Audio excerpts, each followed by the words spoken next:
नमस्कार. उद्योग राष्ट्रामध्ये मी स्वप्नील दुधारे आपलं स्वागत करतोय. खरं तर महाराष्ट्रातील अर्थसंकल्प सध्या सुरू आहे.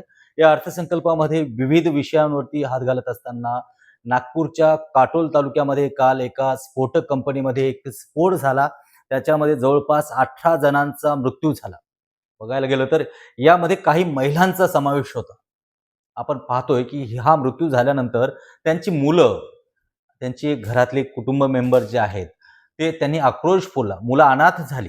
असं असताना एखाद्या कंपनीमध्ये जेव्हा स्फोटक अ, बनवणारी जी कंपनी आहे त्या ठिकाणी स्फोट होऊ शकते, याची कल्पना असताना त्या ठिकाणी कदाचित सुरक्षा व्यवस्था ठीक नसावी, सुरक्षेचं पालन केलं गेलं नसावं, त्या ठिकाणी सुरक्षामध्ये काहीतरी कमी राहिली असावी.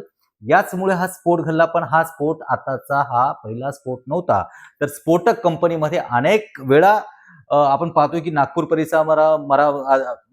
परिसर असो अथवा अन्य परिसर असो, ज्या ठिकाणी स्फोटक कंपन्या आहेत, तेथे अतिशय जास्त दक्षता घ्यायला पाहिजे होती. पण आपण पाहायला गेलं तर या स्फोटक कंपनीमध्ये काल स्फोट झाला. त्याच्यामध्ये 18 जणांचा मृत्यू झाला.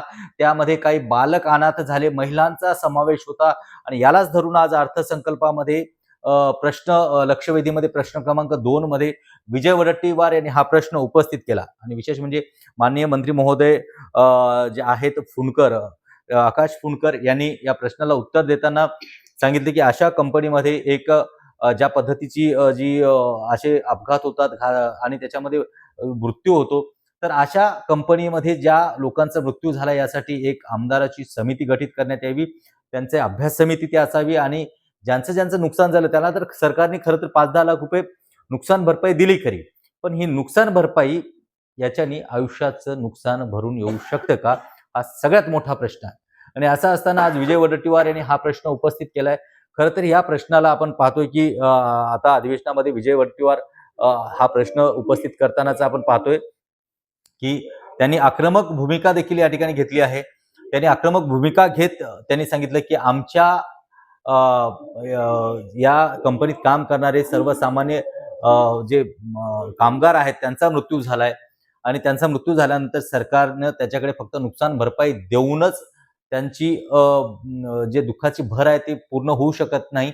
तर याकरिता उपाययोजना देखील करणं गरजेचं आहे आणि आकाश फुंडकर यांनी त्या संदर्भात समिती गठीत करू असं आश्वासन दिलं आहे. उद्योग राष्ट्र न्यूजसाठी कॅमेरामॅन जान्हवीसह स्वप्नील दुधारे, मुंबई.